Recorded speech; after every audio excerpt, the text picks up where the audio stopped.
Hey guys, Jamie here with a brand new video. So if you were born in the 90s, then at some point you probably played Nintendo 64, one of the greatest, in fact, in my opinion, the greatest console ever made. So today's video is top five, there we are, top 5 of my favourite Nintendo 64 games. So, the first game on today's list is a game called F-Zero X. It was made in 1998 and it is in fact a racing game. Now, if you're paying close enough attention, you'll probably notice one of the characters, this one here, called Captain Falcon. Now, Captain Falcon makes a lot of appearances, especially on Super Smash Bros. That's Captain Falcon there. And I believe there's a way to change the colours. You can change the speed, or you can go for speed or acceleration, and each different machine has a different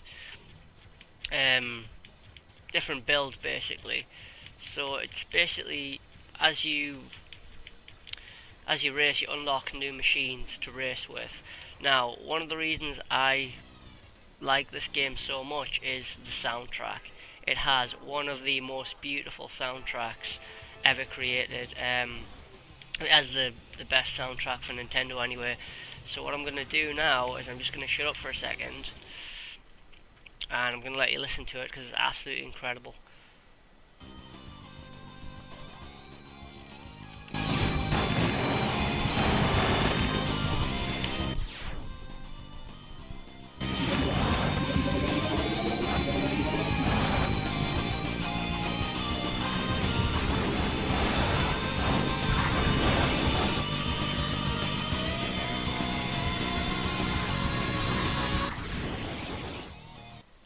I mean, that guitar is absolutely amazing. I mean, you can't fault it, and that's just one song. There's so much more. There's so many more tunes. There's a full, like, 45-minute soundtrack to this game. It's got a very Power Rangers style sound to it. Just gonna turn my headphones down. So this is obviously a futuristic racing game. There's different maps, different race tracks, different characters to unlock. In my opinion, it's the greatest racing game ever made. Sorry if that's controversial, but that's my opinion. So obviously on this list, there had to be Banjo-Kazooie. Just had to be done. One of the more famous Nintendo 64 games. Obviously, Banjo is a well-known character. There was a game followed up called Banjo-Tooie, which was the sequel. But the general premise of this game, well, it's about to tell you right now. The evil witch wants to kidnap Banjo's sister and steal her beauty to make the witch beautiful. Now, this is an interesting game where if you leave the game, then the witch's plan will actually come true and you lose.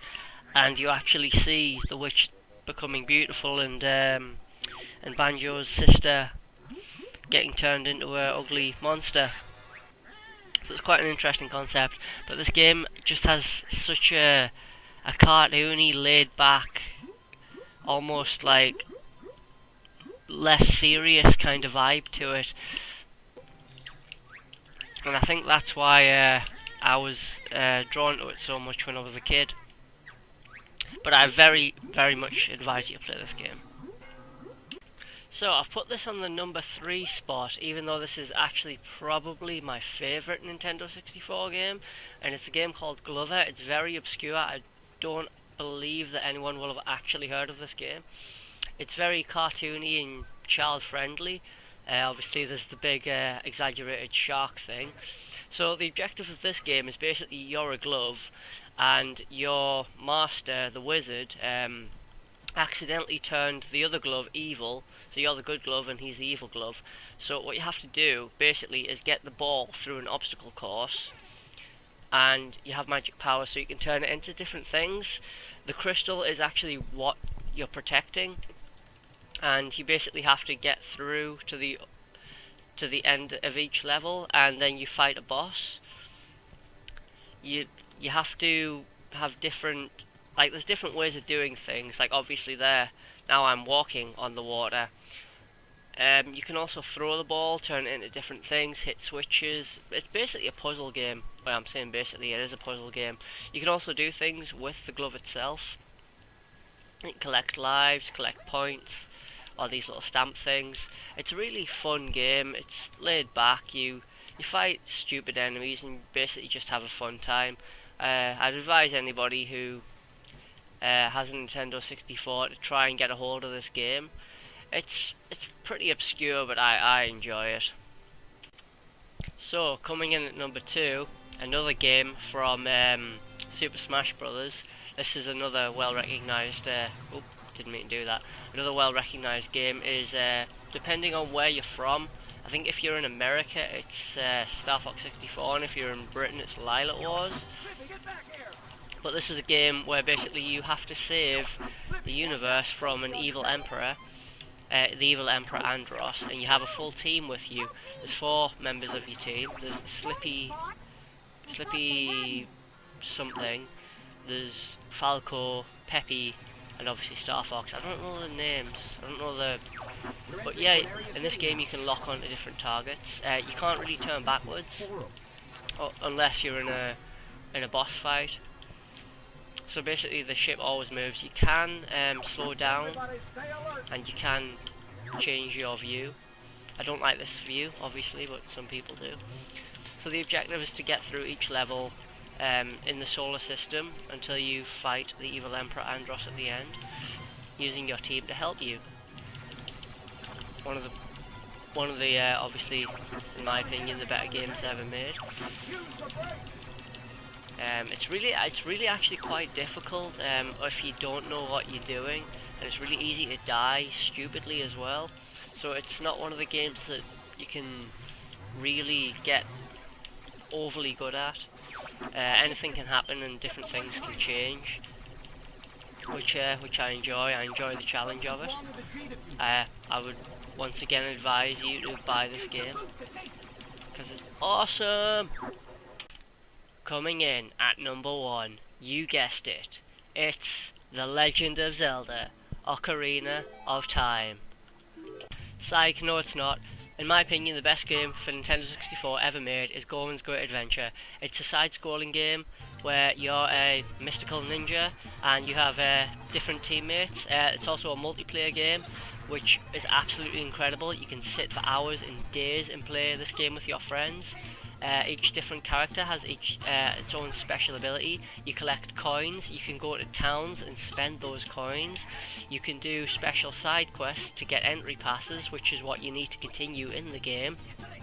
So for such a simple side scroller, there's so much going on. There's different areas to explore, secrets. I'm just going to try and work out. You can also do combos. If you're playing with a friend, with a multiplayer, you can actually like piggyback on each other and kind of like team up, which is really cool. You go through different levels. You can upgrade your abilities. Now you're probably wondering why this over Zelda. Well, this is just funner than Zelda. I love Zelda a bit, specifically Majora's Mask, but this game gets really difficult later on.